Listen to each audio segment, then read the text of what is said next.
Assalamualaikum warahmatullahi wabarakatuh. Om Swastiastu, salam sejahtera untuk kita semua, salam harmoni. Pada kesempatan kali ini, saya akan menjelaskan mengenai implementasi tentang pengembangan kurikulum dalam mata pembelajaran SMP dengan model pengembangan skill back.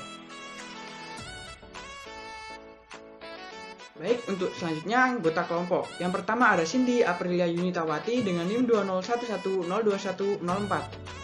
Dan yang kedua saya sendiri, Yogi Karisma Logamarta dengan NIM 20110211009.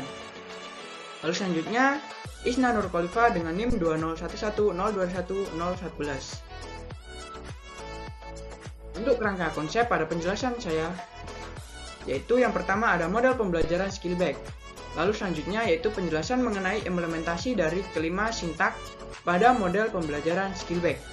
Untuk sintak yang pertama ada menganalisis situasi, yang kedua memformulasikan tujuan, dan yang ketiga menyusun program, dan yang keempat implementasi dan interpretasi, dan yang kelima monitoring, feedback, penilaian, dan reproduksi.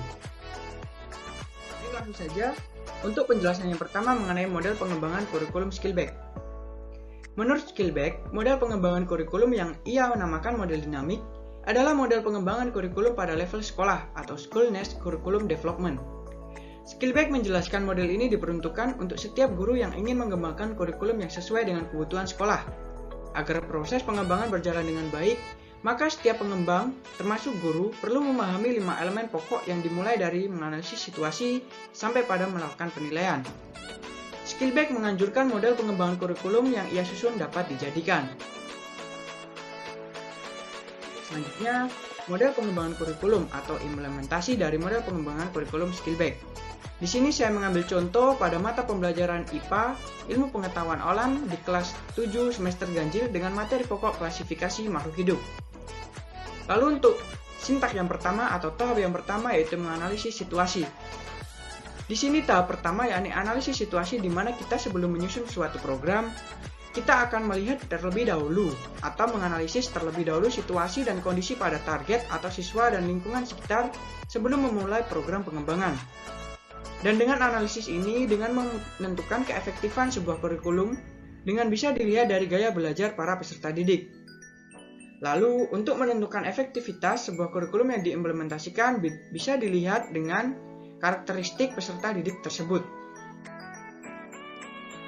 Lalu selanjutnya, untuk sintak yang kedua yaitu memformulasikan tujuan. Adapun tujuan yang hendak dicapai oleh peserta didik setelah mengikuti pembelajaran tersebut adalah melalui model pembelajaran discovery learning ini, peserta didik mampu menjelaskan dan menganalisis komponen klasifikasi makhluk hidup.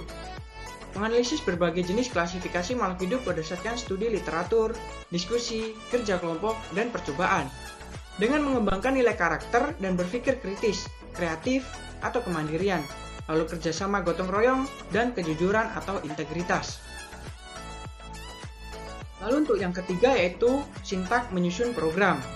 Dalam penyusunan program di sini yaitu bisa dimulai untuk merancang program pembelajaran yang akan dilaksanakan dalam implementasi nantinya. Sebagaimana contoh programnya meliputi yang pertama ada pertemuan pertama dan pertemuan kedua.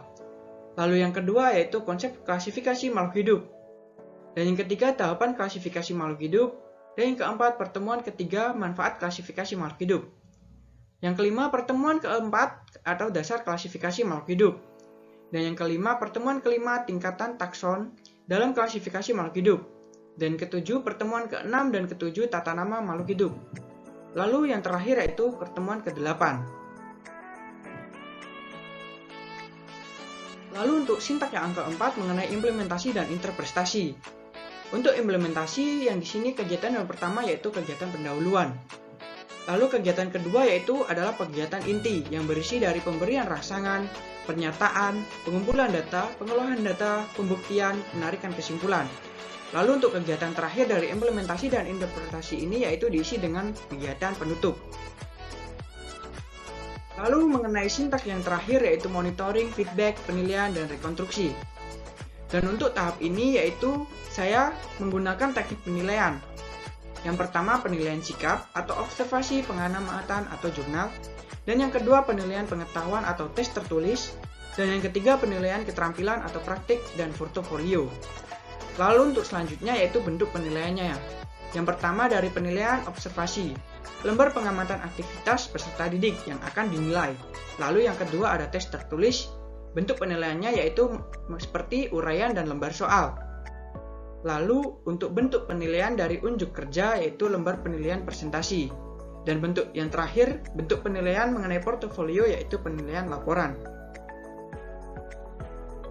Baik, sekian penjelasan dari implementasi pengembangan kurikulum yang dapat saya sampaikan. Apabila ada kesalahan kata, saya mohon maaf yang sebesar-besarnya.